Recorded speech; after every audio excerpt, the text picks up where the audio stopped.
In the headlines, PDP crisis deepens as Governor Wike insists Ayub must resign as chairman. Military continues operation in Birnungwari, neutralized 2 bandits in Kaduna. Customs Controller General questions NNPC's 60 million litres daily consumption figure. And on the foreign scene, Angola opposition files legal challenge, seeks annulment of August 24th elections. Hello and welcome to Trust TV News Update. I am Ibrahim Yusuf.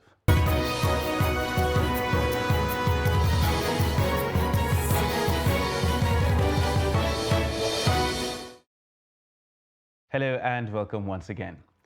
We begin with politics, where River State Governor Nyesom Wike has described the national chairman of the People's Democratic Party, Iyorchia Ayu, as an arrogant man whose ingratitude cannot take him anywhere. Governor Nyesom Wike spoke on Thursday at the flag-off of a road project at Omerelu in Ikwere local government area of River State. The River State Governor was reacting to the PDP national chairman's statement, which described him and his team as small children who did not know when the party was formed. Wike described Iyorchia Ayu as an ungrateful and arrogant man who he assisted to become the national chairman of the PDP and asked him to resign honorably.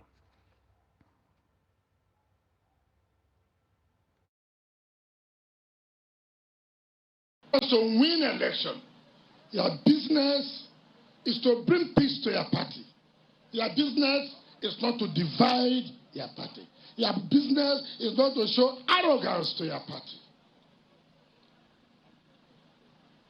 Dr. Ayu said we are children. Yes, the children brought you to be chairman of the party. The children brought you from the gutter. The children brought you from the what? Gutter. To make you chairman, it is the children.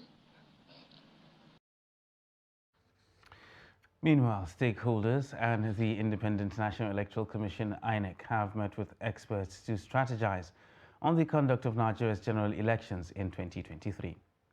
The focus is on the volatile security environment, which have become more widespread because of the wave of insecurity sweeping across the country. Noel Sampson reports. Free and fair elections can only take place in a secure and stable environment. People are free to defer their right to vote because the law does not require citizens to participate in the process, even though it is a very important part of any democracy. It is therefore important citizens must be safe and secure ahead of the 2023 polls as not to be disadvantaged. The chairman of INEC gave an insight into the important dates ahead of the 2023 election. Electoral campaigns, he says, are just around the corner, which is why he's urging candidates to focus on the issues. In the next 19 days, that is on the 20th of September 2022, the Commission will publish the final list of candidates for national elections, presidential candidates and their running mates, senatorial candidates, and candidates for federal constituencies, that is House of Representatives, as provided by Section 32, subsection 1 of the Electoral Act 2022. By the publication of the final list of candidates for state elections, governorship and state houses of assembly elections, campaign in public by political parties will officially commence on the 20th of September 2022 as provided by Section 94(1) of the Electoral Act 2022. Government is being urged to ensure that all volatile areas across the country are safe for election. The key to this is evaluating the situation on ground so that INEC can adapt to the peculiarities of the volatile regions. All idea is we have to start talking about how to de-escalate the tension, how to secure the environment such that the Independent National Electoral Commission will be able to assess all areas of the country to conduct a peaceful and legitimate elections come 2022. Professor Adebayo Odukoshi is asking stakeholders to understand the nature of the security challenges in order to develop mechanisms that will protect the election process. The global challenges of security in which election managers are expected to operate, and some of the approaches which have emanated over time that could be useful for us to take forward into our deliberations here, particularly with regard to how best we might first understand the nature of the security challenge that confronts us. With just about 6 months to go to the polls, the onus is now on government and the security agencies to provide an enabling environment for free and fair elections to hold in all parts of the country. Noah Samson, Trust TV News, Abuja. And the need for youth to galvanize their numerical strength and channel their energies into a political force that will enthrone the right leadership in 2023 has been emphasized. Now, this comes as the nation braces up for the commencement of political campaigns ahead of the elections. The report. Nigerian youths have been advised to brace up, unite and be focused in whatever they do to produce a better leader come 2023. Makurdi-based public affairs commentator and activist who made the assertion said the failure of government to provide jobs for the teeming graduates in the country is a cross of society problems. There are a lot of applicants out there. I'm not talking of people who are not educated. Some persons have as much as a PhD, some even a master's degree. They have ideas in their various fields that can be productive and move the economy of this country forward. But what has happened? There is no form of empowerment. Other residents who spoke to Trust TV reporter urged Nigerian youth to embrace the principles of sacrifice, discipline and hard work for their better tomorrow. They say the attitude of laziness and selfishness portrayed by some youths will not take the country forward, where they called on the youth to step up and make responsible choices. The issue of unemployment is one of the factors that push the youth to take some of the decisions they take. But we have to make sacrifices.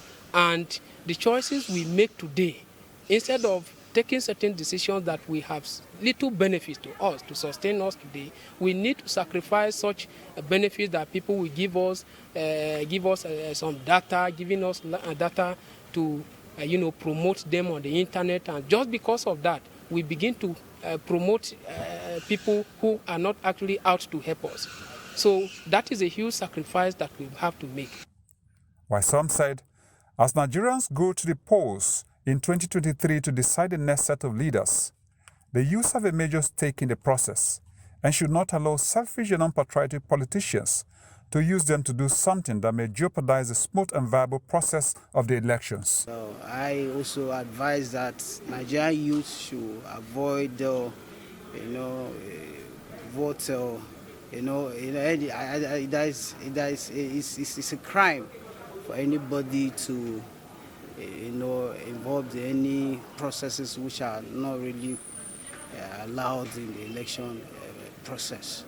While Nigeria, like many economies, is grappling with challenges such as insecurity, economic downturn, education crisis, social ills, among others, Makurdi residents feel the youth can change the narrative by taking part in the electoral processes.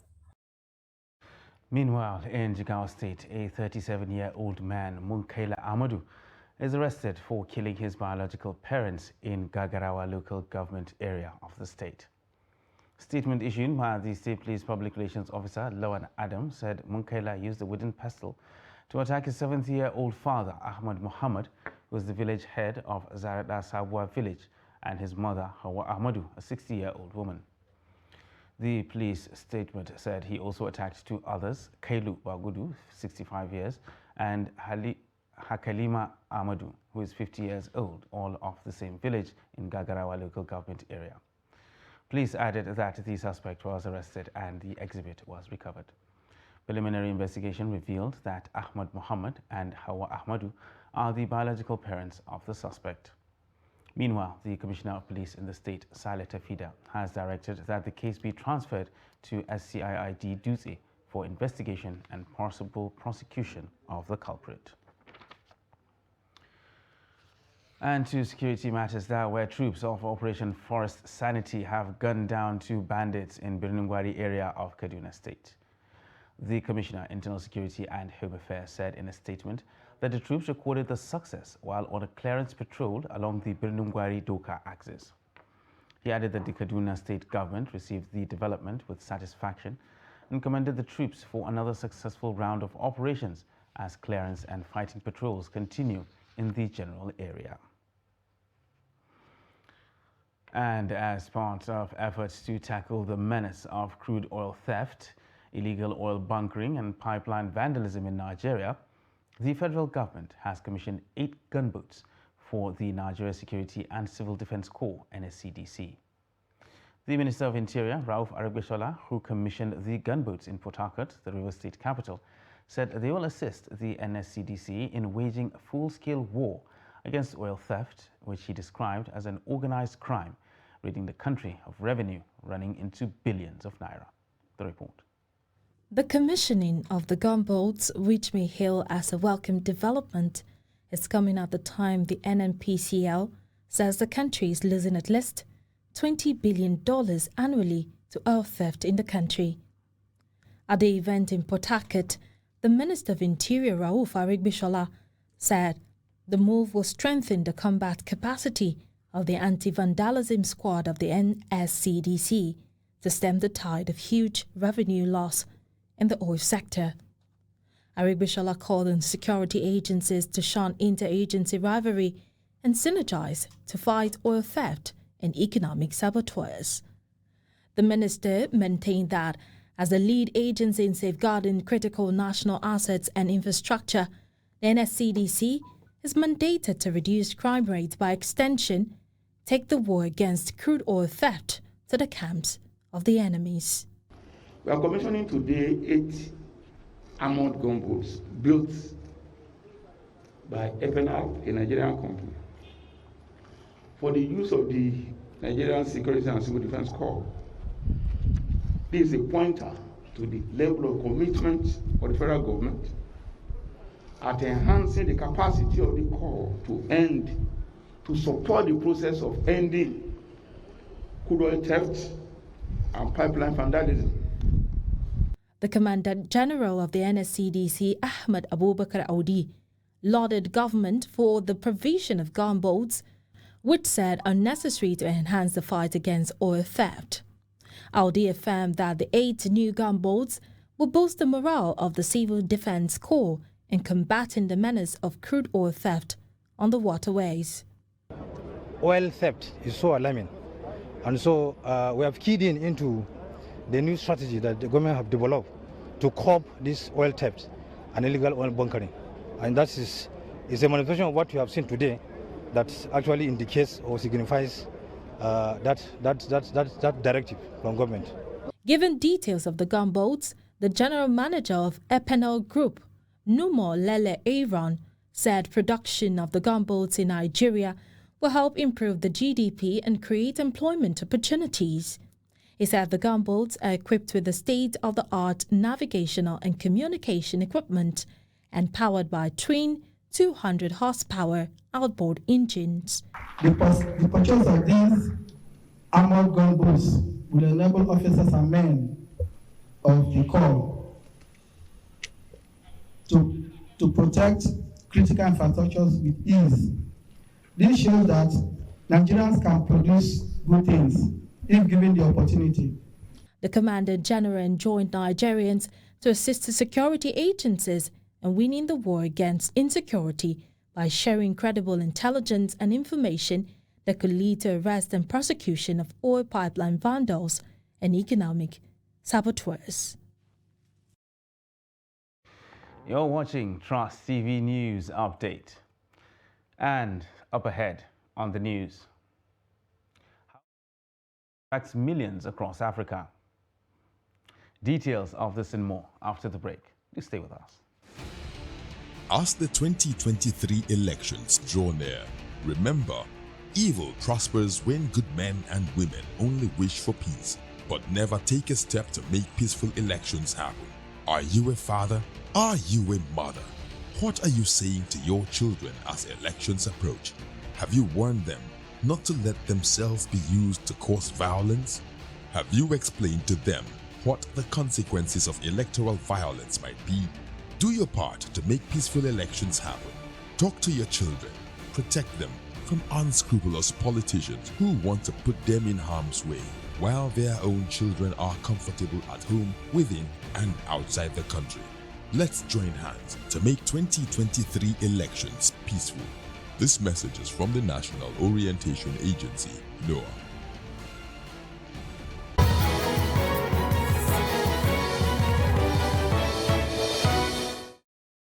Welcome back, and thanks for staying with us on Trust TV News Update. Now let's recap our top stories. PDP crisis deepens as Governor Wike insists Ayu must resign as chairman. And military continues operations in Birnin Gwari, neutralized 2 bandits in Kaduna. And moving on to other news now. The Nigeria Medical Association, NMA, says poor salaries and a lack of conducive working environment force many medical doctors and health workers to leave Nigeria for other countries with better remuneration. NMA National President Dr. Uche Ojima stated this in an interview with newsmen last Thursday during the opening ceremony of the 2022 National Executive Council meeting of the association held in Gombe. He said doctors in Nigeria are underpaid and lack the basic equipment and conducive environment to work. Hence, they choose to leave the country for greener pastures, a development that is causing manpower shortage in the country's health sector. Dr. Ojima also decried the underfunding of healthcare facilities by the Nigerian government, saying that the country is yet to implement the 2001 Abuja Declaration that recommended the allocation of 15% of the budget to the health sector. He also emphasized the need for medical personnel to be well remunerated and provided with a conducive environment to practice their profession. This, he said, will reduce the massive brain drain that has hit the medical profession. The NMA president added that the association was disturbed over the activities of quack doctors. He said the association is collaborating with doctors of all medical facilities to rid the health sector of quackery. One of Nigeria's biggest livestock markets is the Maigatari market of Jigawa State in northwest Nigeria. Cows and other animals are being brought in weekly from Niger Republic and other West African countries in exchange for other goods, especially food items. Trust TV correspondent Idris Jimblin visited the Maigatari border town of Jigawa State and now reports. Maigatari is one of the largest cattle and livestock markets in the entire northern Nigeria. There are different kinds of livestock that are being traded in this market, from the camels, which are mostly brought from Niger Republic and other parts of the country, and then coming down to cows, which are also being sourced from Nigeria here in many parts of northern Nigeria and also Niger Republic. They are also using these cows to bring in goods from Niger Republic, like all these things you are seeing. They use it to bring goods, other goods like rice and some other goods from Niger Republic to this part of the country. And then in another part of the market also, apart from the cows that you can find in this market, we also have a section where they are selling horses. Different types of sizes of horses are also being traded in this market. There is also another section down there where they are selling donkeys. They are transporting them from this place to different parts of southern Nigeria. There are also other livestock, different kind of livestock in this Maigatari market.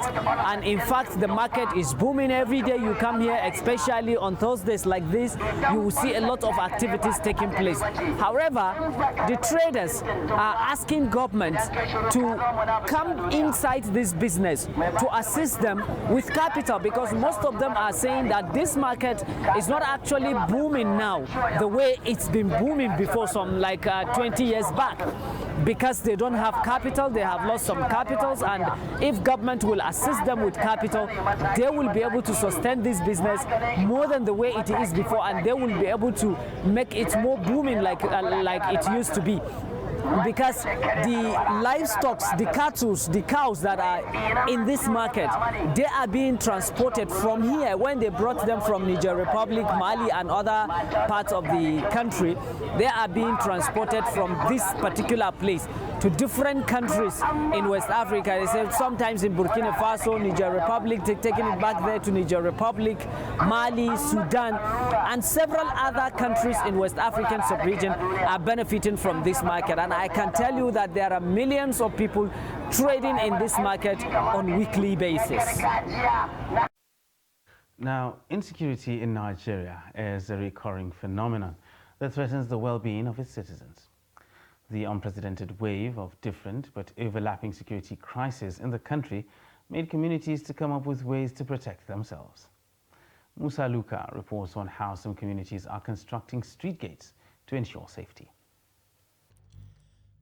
Construction of street gates within the communities is now becoming a common thing within the federal capital, as the nation's capital has been facing some security challenges recently.